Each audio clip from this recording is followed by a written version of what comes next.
부르신 곳으로 돌아가라 라는 제목으로 하나님을 했습니다.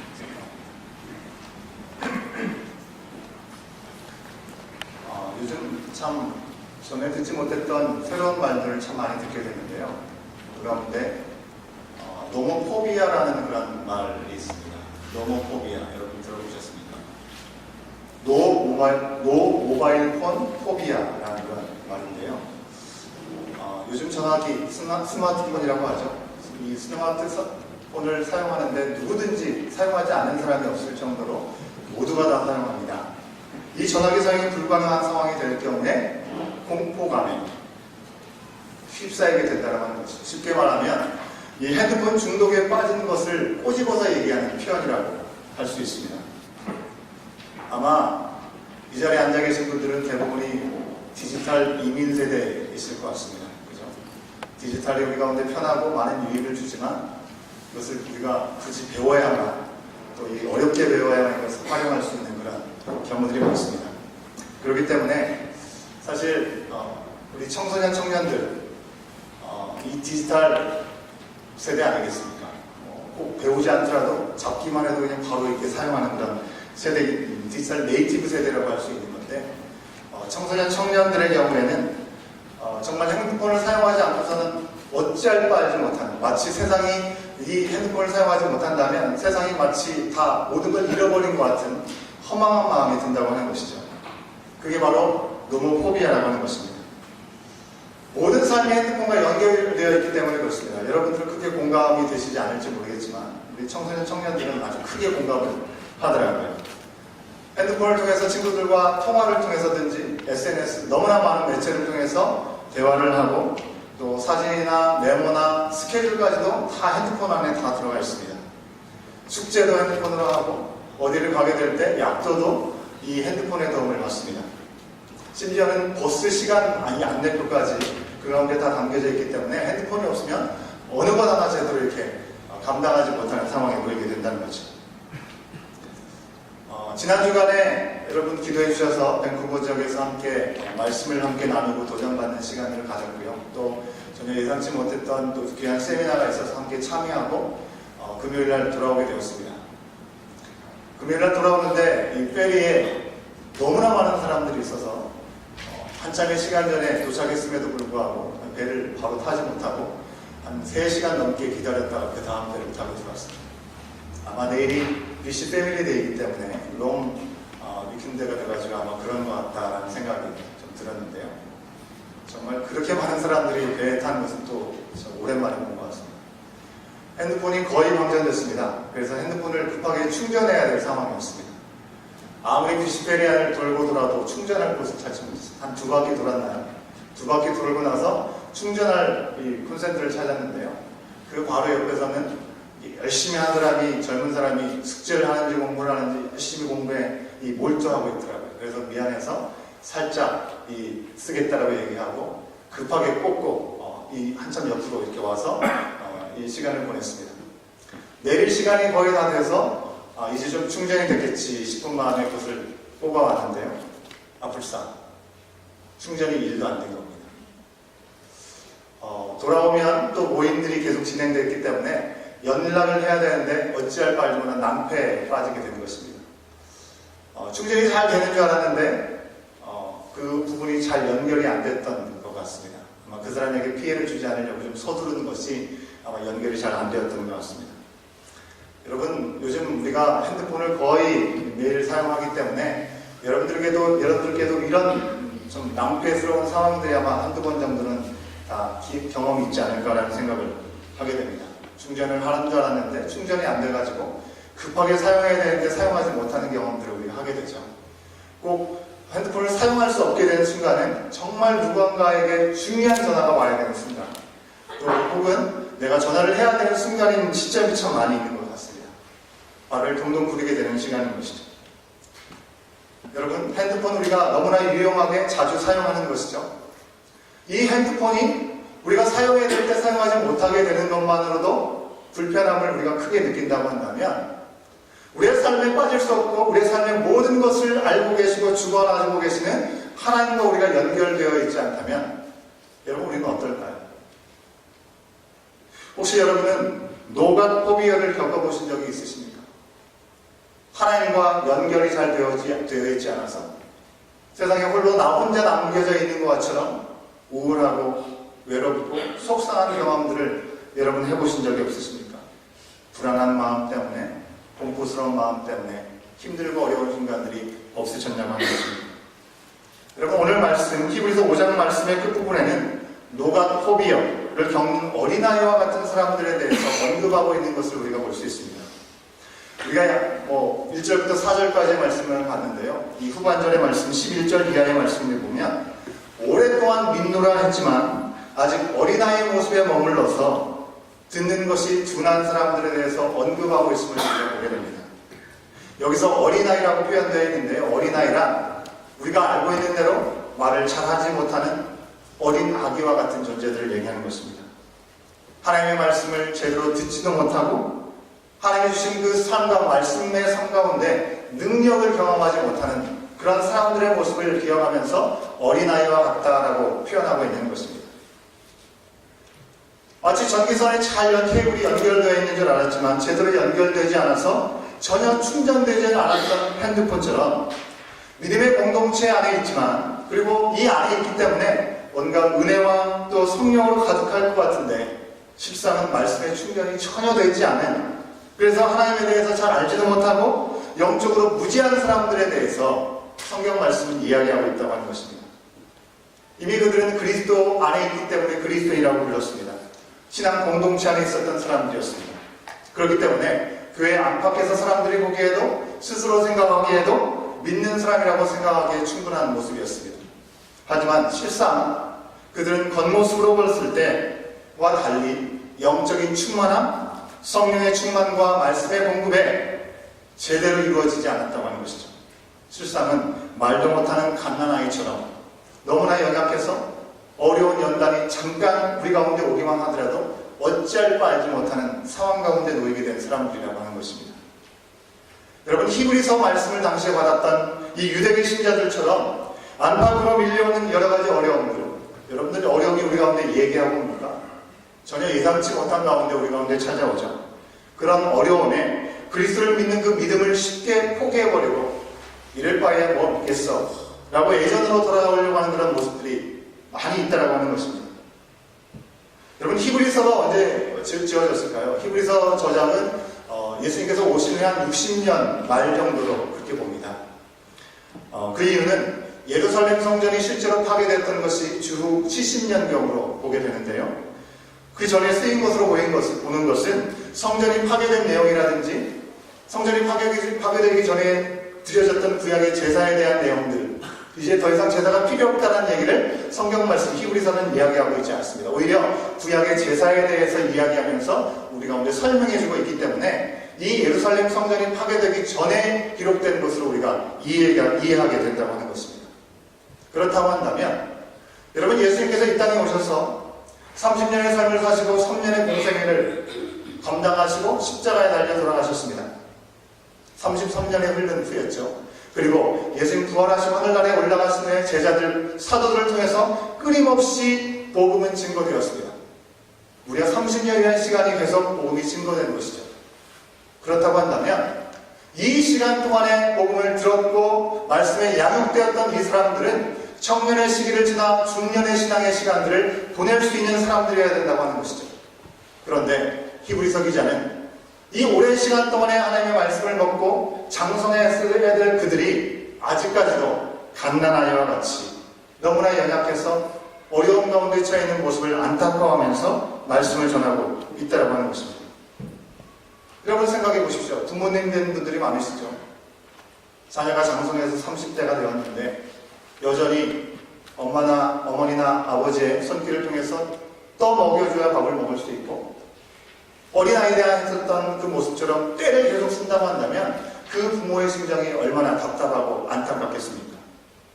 지금 히브리서 기자는 그런 마음을 가지고 말씀을 적고 있는 것이죠. 12절 말씀에서는요, 이렇게 얘기합니다. 때가 오래되었으니 그들이 선생이 되어야 될 시점인데 아직 하나님의 말씀에 있어서 초보자로 계속 누구에게 가르침을 받아야 되는 상황에 대해서 탄식하면서 기록하고 있습니다. 심지어는 예수 그리스도께서 큰 제사장일 뿐만 아니라 그보다 뛰어난 분이라고 말씀해 주시는데도 그거에 대해서 이해하지 못하고 있는 그들의 형편에 대해서 답답함을 표현하고 있는 것이죠. 여러분, 교회 안에서 믿는 자라는 타이틀로 교회 안에 오래 머물러 있었는데 여전히 처음 교회에 나왔을 때와 다르지 않은 모습으로 주님과의 관계가 온전치 못하다고 한다면 그것처럼 안타까운 일이 없을 것입니다. 캐나다에서는 이 운전면허증을 따기가 그렇게 쉽지 않은 것 같습니다. 그죠? 단계가 있지 않습니까? 이 필기 시험을 보면 뭘 봤죠? L 자격증을 봤습니다. 그죠? L 운전면허증을 받고요. 1년 후에 또 이게 주행시험을 보고 N자를 받게 됩니다. 그리고 모든 것을 커버할 수 있는 시험을 또 다시 테스트를 해야 됩니다. 여러분, 우리 운전면허증의 L자는 온전한 운전면허증이라고 할 수 있습니까? 서연이가 아니라고 합니다.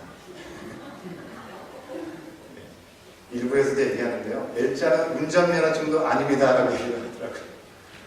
예. 누군가가 숙련된 이 코치를 받아야, 옆에 앉아서 받아야 이 운행을 할 수 있고요. 누구 한 사람이라도 더 태우고 갈 수가 없습니다. 많은 제약 조건이 있습니다. 운전면허증을 왜 따는 겁니까, 여러분? 내가 자유롭게 어디든지 갈 수 있기를 원하는 마음으로, 또 누군가에게 도움이 필요할 때 그 도움을 줄 수 있기를 원하는 마음으로 우리가 운전면허증을 따는 건 아니겠습니까? 운전면허증이 없을 때는 그저 대중교통을 이용할 수밖에 없죠. 하지만 대중교통에 한계가 있지 않습니까?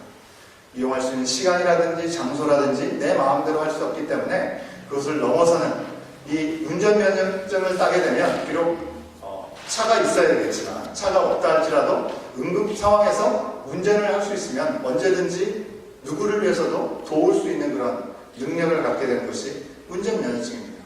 그런데 L자는 한계가 있다고 하는 것입니다. 어디든지 갈 수가 있는 것이 아니고 누구와 누구든지 함께 더불어서 갈 수 있는 자격증이 아니라고 하는 것입니다.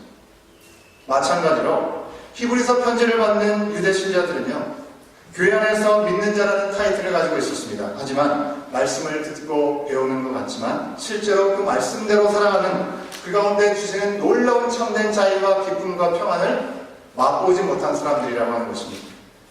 비슷하게 살아가는 것 같습니다. 비슷하게 배우는 것 같습니다. 하지만 진짜 삶이 무엇인지를 누리지 못하는 사람들이라고 하는 것입니다. 만약에 우리가 예수님을 믿는 믿음 가운데 진정한 기쁨이 무엇이고 진정한 평강이 무엇인지를 알았다고 한다면 예수님을 믿는 것 때문에 우리 가운데 찾아오는 약간의 불편함, 어려움들, 그 일들 앞에 예수님을 믿는 게 너무나 힘드니까 예전에 믿었던 여호와 하나님 정도만 믿고 머물러 있자, 그리스도를 믿는 것에서 유대교로 돌아가자, 결코 그러지 않을 것입니다. 여러분, 율법을 아무리 지키려고 해도 좋은 율법이지만 이 율법을 온전히 지킬 수 없는 우리의 연약함, 우리의 한계를 경험하는 것이 바로 율법 아니겠습니까? 그 자신, 우리가 어떤 존재인지를 알게 하는 것이 율법이라고 성경 말씀을 얘기하고 있고요. 그렇기 때문에 예수님께서 친히 죄가 없이 이 땅에 인간의 몸으로 오시고 우리의 모든 죄의 문제를 해결하시고 우리를 위해서 모든 것들을 감당해 주셨습니다. 우리는 예수 그리스도의 이름을 붙잡기만 하면 그분 안에서 능력의 삶을 살아갈 수 있게 되었다고 하는 것입니다.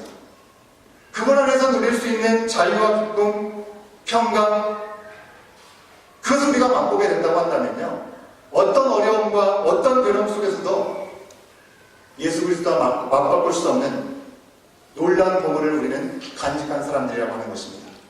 하지만 안타깝게도 갓난 어린아이와 같이 진정한 맛을 보지 못했기 때문에 이 히브리인들은요, 그리스도의 복음의 생명의 가치를 다 알지도 못하고 믿지도 못했다고 하는 것입니다. 의로운 하나님의 말씀을 경험하지도 못해서 그저 앞가림도 못하고 선악이 무엇인지 제대로 분별하지도 못했다고 하는 것입니다. 여러분, 오늘날 교회 안에도 이런 모습들을 어렵지 않게 우리가 발견할 수 있는 것 같습니다. 많은 사람들이 예수님을 믿고 따르는 신앙의 우선순위를 잃어가면서 여러 가지 변명을 하게 되는 모습들이 솔직한 우리들의 모습 가운데 있지 않습니까? 일이 너무 고됩니다. 할 게 너무나 많습니다. 제가 없으면 저희를 대신할 사람이 없기 때문에 내가 그 자리를 비울 수가 없습니다. 내가 하나님 사랑하지만 이 교회 안에서 많은 사람들을 만나는 것이 너무나 부담스럽습니다. 너무나 어렵습니다. 여러 가지 이유들 때문에 일주일은 168시간인데요. 168시간 가운데 3시간 정도 남짓되는 시간들을 하나님과의 관계 안에 드리는 것을 어려워한다고 하는 것입니다. 우리가 예배드리고 친교하고 이런 시간들을 다 하면 한 3시간, 넉넉 잡아도 3시간 정도 되는 것 같습니다. 사실 3시간은요, 우리가 매일매일 잠자는 시간을 30분만 줄여도 한 3시간 30분이 되는 것이죠. 그거보다도 적은 시간이라고 할 수 있습니다. 예능이나 드라마나 스포츠 등의 TV 프로그램 시청을 한두 편만 줄여도 가능한 시간이라고 하는 것입니다. 물론 우리가 한 주간 동안에 지내면서 낯선 언어를 써야 되고요. 또 언어가 낯설지 않더라도 이 다소 차별적인 환경 가운데 우리가 살아가면서 참으로 힘들고 어려운 가운데 일하고 공부하고 또 하루 종일 끝나지 않는 집안일들을 하면서 살아가십니다. 특히 이민생활하는 것이 더 바빠하고 힘든 시간들이 있죠.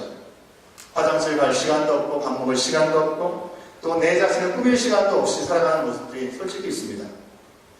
주일이 되면 밀린 빨래도 하고 또 집안 청소도 하고 장도 보고 그나마 있는 시간에 여유 시간을 좀 가져야 되는 것도 맞는 것 같습니다. 한 시간이라도 그런 시간을 갖고자 하는 것은 너무나 당연한 것일 것입니다. 하지만요, 이것은요, 예수님 안에 주시는 참 자유와 안식과 또 이 새 힘을 알지 못했을 경우에 생각하게 되는 부분이라고 하는 것입니다. 히브리서에도 계속 강조하고 있는 것이 무엇입니까? 이보다 더 좋을 수 없는 하나님의 은혜가 우리 가운데 주어졌다고 하는 것입니다. 이보다 더 좋은 것이 없다고 말씀하고 있습니다. 우리가 그 사실을 안다고 한다면 차원이 다른 쉼과 충전의 기회가 우리 가운데 허락되어 있음에도 불구하고 이 예배의 자리를 우리가 포기할 수 없는 것이죠. 우리가 조금 쉬는 것으로 우리의 몸이 온전하게 회복될 수 있다면 얼마나 좋을까요? 하지만 쉬고 쉬어도 우리의 마음속에 평강은 찾아오지 않을 때가 너무나 많습니다. 어떻게 해결해야 될까요? 우리 마음속에 정말 홀로 남겨진 것 같은 우울한 마음들을 지울 수가 없습니다. 오늘날의 많은 사람들은 약에 의존해서 살아가는 모습을 우리 또한 보고 있습니다. 어떻게 우리가 이 세상 속에서 참된 안식을 누리고 평강의 삶을 누릴 수 있겠냐고 하는 것입니다. 세가족 성경 공부를 통해서도 말씀을 나누지만 우리는 흙으로 지어졌습니다. 아무런 영양분도 없는, 수분도 없는 먼지와 같은 존재들을 우리가 만들어졌습니다. 그런 존재들의 하나님의 생기가 불어넣어졌을 때 우리는 하나님을 닮은 형상으로 생명이 될 수 있게 되었다고 하는 것입니다. 하나님을 잃어버리고서는 하나님의 생기가 우리 가운데 주입되지 않으면 우리는 아무런 영양분, 수분도 없는 먼지에 불과한 존재로 전락할 수밖에 없다는 사실을 우리는 기억할 수 있어야 되는 것입니다. 사람들과의 만남이 부담스럽고 그저 혼자 편히 쉬고 싶고 좀 더 쉬고 싶은 그런 마음이 있지만 우리 주님 앞에 나와서 예배를 드리고 하나님의 말씀 앞에서 내 영이 재충전되는 시간들을 맛보게 되었을 때 우리는 결코 우리 하나님과의 만남의 시간을 포기할 수 없다고 하는 것입니다. 힘들어서 어렵지 않아서가 아니라 힘들고 분명히 어렵지만 그 모든 것을 넉넉히 이길 수 있는 믿음의 길을 허락하시는 하나님의 손길이 있기에 우리는 하나님과의 만남의 자리를 놓쳐서는 안 되는 줄을 믿습니다. 여러분, 우리 인생의 삶의 가운데 우리는 100% 충전이 되어야 됩니다. 그렇기 때문에 우리는 많은 것들을 바라보면서 무엇이 내 삶에 만족을 주고 내 인생에 충전이 될 수 있을까라는 생각을 갖게 되는 것이죠. 그런데 분명한 것은 예수님이라고 하는 충전기를 통해서 우리가 하나님과 연결이 되었을 때 모든 면에서 완전한 충전이 허락된다는 사실을 말씀은 우리 가운데 도전 주고 있는 것입니다. 그러기에 다른 데서 찾지 말 것을 우리 가운데 요청하고 있습니다. 여러분, 핸드폰 충전기, 핸드폰 아무리 새 것이고 좋은 것이라고 최첨단이라 하더라도 조금의 시간이 지나면요 이내 고장나버리고 말입니다. 캐나다에서 구입한 것, 다른 나라, 한국에서 사용하려고 하면 코드가 맞지 않고 무슨 문제가 생겨서 아예 연결조차 되지 않는 일들도 생겨난다고 하는 것입니다. 하지만 예수님이라고 하는 그런 충전기는요 우리가 어디에 있든지 어느 곳에 있든지 변함없이 우리 인생을 풍성하게 채우시고 만족을 주시기 때문에 우리는 다른 충전기가 무엇일지, 더 좋은 것이 무엇일지 기웃거리는 마음을 가져서는 안 되는 것이죠. 오늘 말씀 5장 말씀에서는 예수님이 얼마나 비교 불가한 완전한 분이시고 좋으신 분이신지를 계속해서 우리 가운데 말씀해 주고 있습니다. 히브리서 이 편지를 당시에 받던 이 사람들에게 다가온 죽음과 핍박의 어려운 상황에도 불구하고 예수님을 믿는 믿음을 지켜야 되는 이유를 계속해서 설명해 주고 있습니다. 동시대를 살아가는 바쁜 시대에 살아가는 우리들, 여러분 어떻습니까? 우리는 정말 감당할 수 없는 빠른 시대 가운데 우리가 살아가고 있습니다. 이 상황 속에서 속도보다는 방향이 중요함을 우리는 절대로 잊어서는 안 되는 것이고요. 무엇을 향해서 우리가 달려가고 있는지를 항상 돌아보면서 예수님만을 바라보고 가야 되는 이유들을 분명히 하는 저와 여러분 우리의 모습이 될 수 있기를 간절히 소원합니다. 앞선 말씀드려서 히브리서 기자는 계속해서 예수님이 어떤 존재와 비교되는지를 말씀해 주셨습니다. 천사보다 뛰어나시고 거룩한 성전보다 뛰어나신 분이시고 위대한 지도자였던 모세보다 뛰어난 분이시라고 설명했습니다. 예수님은 큰 제사장이시고 하나님 앞으로 우리를 인도해 주시는 분이라고 소개했습니다. 그리고 이제는 대제사장, 즉 아론보다 뛰어난 분이 바로 예수 그리스도시라고 우리 가운데 구체적으로 알려주고 있습니다. 여러분, 그렇다면 대제사장은 어떤 사람일까요? 오늘 말씀 1절과 2절 말씀에서 대제사장이 어떤 존재인지 우리 가운데 말씀하여 주고 있습니다. 1절과 2절 말씀, 1절 말씀을 다시 한번 같이 함께 확인해 보도록 하겠습니다. 함께 읽습니다. 시작. 대제사장마다 사람 가운데서 택한 자이므로 하나님께 속한 일에 사람을 위하여 예물과 속지 않은 제사를 드리게 하나니. 이 말씀에 보시면요, 대제사장이 하는 역할에 대해서 첫 번째, 사람 가운데서 택한 자라고 말씀하고 있습니다. 사람 가운데 택한 자로 우리와 같은 연약함을 가지고 있는 사람이라고 얘기하고 있습니다. 아론의 가문으로부터 모든 대제사장들이 그 길을 이어갈 것을 말씀하여 주셨습니다. 이것은요, 이 아론이 무엇인가 특별하게 능력이 있고 잘해서 택함을 받은 것이 아니라 무조건적인 하나님의 선택과 하나님의 명령에 의해서 세워진 것이라고 하는 것입니다. 물론 바벨론 포로기 이후에는 헤롯 왕에 의해서, 로마 제국에 의해서 그들과 잘 마음이 맞을 수 있는 정치적인 사람을 세워서 대제사장으로 세웠습니다. 그렇기 때문에 하나님의 일들을 감당하는 중보적인 일을 감당해야 된 대제사장임에도 불구하고 예수님 시대에는 대제사장이 앞서서 예수를 핍박하는 일에 앞장섰던 모습을 우리는 알 수가 있는 것이죠. 하지만 적어도 오늘 말씀 속에서 등장하고 있는 대제사장은요, 구약에 나온 원래의 질서를 감당하고 있는 사람이라고 하는 것입니다. 구약시대 중보적인 역할을 했던 대제사장은 바로 이 한 사람을 통해서 하나님께서 그 백성들이 지었던 죄악들을 용서받고 속죄할 수 있도록 그 길을 열어주셨다고 하는 것입니다. 그런데 이 대제사장마저도 똑같은 죄를 짓는 존재였다고 하는 것이죠. 내가 얼마나 죄악 가운데 죽을 수밖에 없는 존재인지 그 스스로도 경험하고 그 경험을 통해서 많은 사람들이 하나님 앞에 나가는 일들 앞에 온전한 마음으로 중보적인 역할을 감당할 수 있도록 사람을 택하여 세워주셨다고 하는 것입니다. 예수님께서도 이 땅에 대제사장으로 오셨습니다.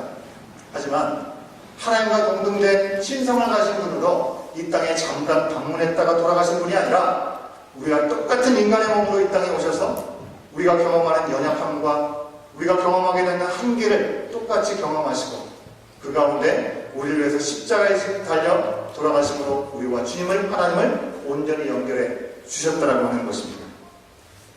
모든 한계와 이 연약함을 다 경험하는 우리와 똑같은 분이셨기 때문에 지난 말씀에서 얘기한 것처럼 우리 주님은 우리를 동정하지 못할 분이 아니시라고 말씀하셨죠.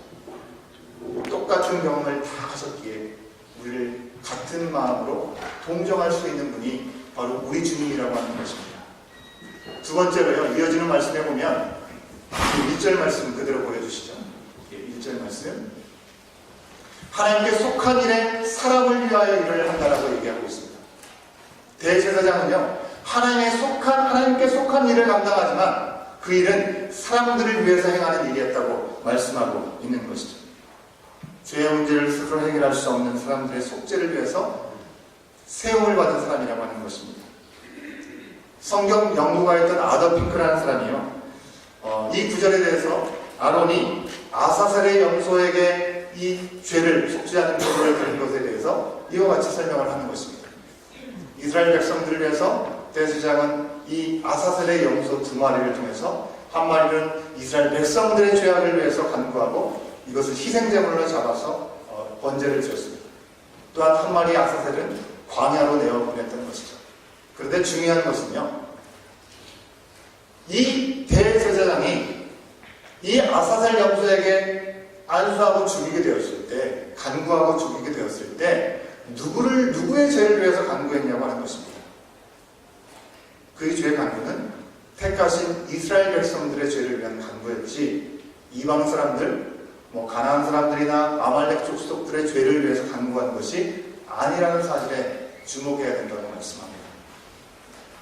여러분, 분명한 것은 하나님께서 우리 모든 인류의 죄악들을 해결하시기 위해서 예수 그리스도를 보내주셨습니다. 온 인류를 향한 구원의 문을 열어주신 것입니다. 하지만 중요한 것은 그 예수님을 우리의 마음 깊은 곳으로부터 받아들이고 고백하는 자들이 바로 주님께서 예비하시는 구원의 길에 들어갈 수 있다고 하는 것입니다. 택함 받은 자들이 그 죄 용서를 받고 하나님의 은혜의 자리에 나갈 수 있게 되는 것이지, 모든 인류를 위해서 구원의 구세주로 오셨지만 그분을 받아들이지 않고 영접하지도 않는 자들까지 받아들이신 것은 아니라는 것을 말씀하고 있는 것이죠. 여러분, 이 말에 오해가 없으시길 바랍니다. 하나님은 누구는 구원하시기로 작정하고 누구는 구원하시지 않는다라는 말씀을 드리는 것이 아니고요, 오히려 우리가 예수 그리스도의 복음을 더 힘써 전하고 영원 구원에 힘써야 되는 이유를 우리 가운데 알려주는 부분이라고 할 수 있습니다. 예수님께서 모든 길을 열어주셨지만 그 길만이 생명의 길임을 맛본 사람들이 아직까지 그 길을 가지 못한 자들에게 그 길을 안내하고 전해야 되기 때문에 그렇습니다. 여러분, 세 번째로는요, 이어지는 말씀을 보면 예물과 속지 않은 제사를 드리게 하나니라고 말씀하고 있습니다. 대제사장의 역할은 예물을 드리고 속죄의 제사를 드리는 역할을 했다고 하는 것입니다. 한마디로 드리는 일을 감당했던 사람이었습니다. 신학시대에는 예수님을 핍박했던 대제사장들처럼 권위적이고 목소리를 내는 것이 대제사장의 참모습으로 보이지만 그렇지 않다는 것입니다. 두려움과 떨림으로 성소 앞에 나가는 자기의 존재 자체도 그 자리에 나갈 수 없는 죄인이라는 사실을 철저하게 깨닫고 번제단에 나와서 속죄의 제물을 드리고 기도하면서 진정 대제사장의 모습 가운데 하나님 앞에 서야 되는 모습이 어떤 것을 깨달았던 자들이 바로 대제사장이었다고 하는 것입니다. 큰 대제사장도 바로 예수님의 모습도 다르지 않습니다. 예수님은 교회를 사랑하시고 그래서 자신을 내어주셨습니다. 양떼와 같은 우리를 위해서 십자가에 달려 돌아가시기까지 희생 제물로 자신을 드리셨다고 하는 것입니다. 그 예수님께서는 그렇게 자신을 드리셨기 때문에 하나님께서 사랑하신다라고 말씀하여 주고 계시는 것이죠. 마지막 네 번째로요, 2절 말씀을 함께 보겠습니다. 대제사장이 어떤 사람입니까? 함께 읽습니다. 시작. 그가 무식하고 미혹된 자를 능히 용납할 수 있는 것은 자기도 연약에 휩싸여 있습니다. 무식하고 미혹된 자를 능히 용납할 수 있는 자가 바로 대제사장이다라고 말씀하고 있습니다. 말씀에서 무식하다, 미혹됐다는 말은 거의 같은 의미라고 할 수 있습니다. 하나님을 아는 지식이 없는 사람을 얘기하고 있는 것이죠. 대제사장은요, 하나님을 제대로 알지 못하고 실수를 연관하고 오해와 원망으로 낙심에 빠져있는 그 죄인들, 그들을 동정하고 긍휼히 여기면서 하나님 앞에 간구하는 사람이었다는 것입니다. 저 사람 또 왜 저래? 그것이 아니고요, 정말 뭘 몰라서 그렇지, 알면 저렇게 하지 못할 텐데 라는 동정의 마음, 긍휼의 마음을 가지고 하나님 앞에 그 모든 죄를 아뢰면서 중보자의 역할을 감당했던 자가 바로 대제사장이라고 하는 것입니다. 우리 예수님께서도 이 긍휼의 마음을 가지고 우리를 구원해 주시지 않았습니까? 십자가의 마지막 순간에 예수님께서 뭐라고 말씀하셨습니까? 그들이 하나님을 알지도 못하고 눈앞에 있는 예수 그리스도가 어떤 존재인지도 알지 못하고 십자가에 못 박은 그들은 당신이 진정으로 하나님의 아들이라면, 신이라고 한다면 지금 그 자리에서 당장 내려오라, 그렇게 업신여기지 않았습니까? 그런데 그 시간에 예수, 저들이 하는 일을 알지 못합니다. 저들의 죄를 용서하여 주시옵소서. 대제사장 바로 예수 그리스도께서 긍휼의 마음을 가지고 보여주신 구원의 역사 가운데 보여주신 그 모습을 우리는 기억할 수 있는 것이죠. 여러분, 이처럼 대제사장은요, 사람들 가운데서 사람들을 위해서 택함을 받은 사람이고 드려진 긍휼의 사람이라고 하는 것입니다. 이 부르심은 너무나 존귀한 부르심이라고 하는 것입니다. 누군가 다른 사람보다 좀 더 거룩하고 뭔가 좀 더 열심히 있고 열정이 있고 헌신된 사람들을 하나님께서 자원하는 심령을 뽑아서 세우는 것이 아니라 당신께서 은사와 부르심에 후회가 없으신 하나님께서 당신께서 불러 세우셨다고 하는 것입니다. 예수님조차도 죽음을 불사하고 그 부르심에 순종한 것은 이 부르심을 통해서 영원한 하나님의 구원의 역사를 이루시기 원하셨다고 하는 것입니다. 대제사장 자체가 하나님께서 우리를 위해 허락하신 은총의 통로라는 사실을 우리는 기억할 수 있어야 되는 것입니다. 대제사장이라는 직분이 왜 필요한 것이냐고 하는 것입니다. 하나님을 위해서요? 아니요. 우리를 위한 것이라고 하는 것입니다. 그런데 그 대제사장 너무나 귀한데 그 대제사장은 예수님과 비교가 불가능한 분이라고 얘기합니다. 왜요? 아론은요, 우리와 똑같은 죄인이었습니다. 하지만 예수님은 죄조차도 잊지 않으신 분이셨습니다. 끊임없이 반복되는 제사를 드려야만 했지만 예수님은 단번에 희생제물이 되셔서 우리가 언제든지 주님을 부르기만 하면 영원한 구원의 자리에 나아갈 수 있는 은혜를 베풀어 주신 분이시기 때문에 그렇습니다. 예수님은 아론의 가문이 아니고요, 아브라함 때 멜기세덱의 계승을 잇는 대제사장으로 하나님으로부터 친히 부르심을 받고 그 누구와 비교할 수 없는 높은 권위와 직분을 받으신 분이라는 사실을 우리 가운데 설명해주고 있는 것입니다. 여러분, 예수님을 믿기만 하면 우리는 뒤돌아보거나 다른 데서 어떤 더 좋은 것을 찾을 필요가 없이 우리 가운데 온전한 구원의 길을 예비하시고 하나님의 놀라운 은혜를 누리며 나갈 수 있는 귀한 시간들로 인도하신다는 사실들을 기억하시기 바랍니다. 혹시 더 나은 길이 있지는 않을까? 우리가 휴대폰을 새로 사게 되면 조금 있으면 새 폰이 나올 텐데라는 그런 근심과 걱정을 하는 것처럼 좀 더 나은 길이 있지 않을까? 좀 더 좋은 것이 있지 않을까? 그런 생각을 해서는 안 되는 것이고, 우리 가운데 온전한 길을 얘기하신 그 예수 그리스도 안에서 우리가 구할 것이 있다고 한다면요, 그것은 우리를 구원하시고 자녀로 삼으시기 위해서 허락하신 이 부르심이 얼마나 귀한 것인지를 분명하게 기억하고 그 믿음과 감사의 자리로 돌아가는 것, 그것이 우리가 해야 될 자리인 것입니다. 예상치 못한 장애물로 인해서 원망스러운 일들로 인해서 하나님을 원망하고 하나님께 불평하는 일들이 우리 가운데 있습니다. 그 자리는요, 하나님께서 나와 어떻게 함께 하셨는지 함께 하신 은혜를 기억하면서 더 허락하실 일들을 기대하는 믿음과 감사로 고백하고 주님께 돌아가는 자리가 될 수 있어야 된다고 하는 것입니다. 그 일을 위해서 예수님께서 우리 가운데 대제사장이 되어주셨고 스스로 자신을 다 드리신 그 사랑을 우리는 기억할 수 있어야 되는 것입니다.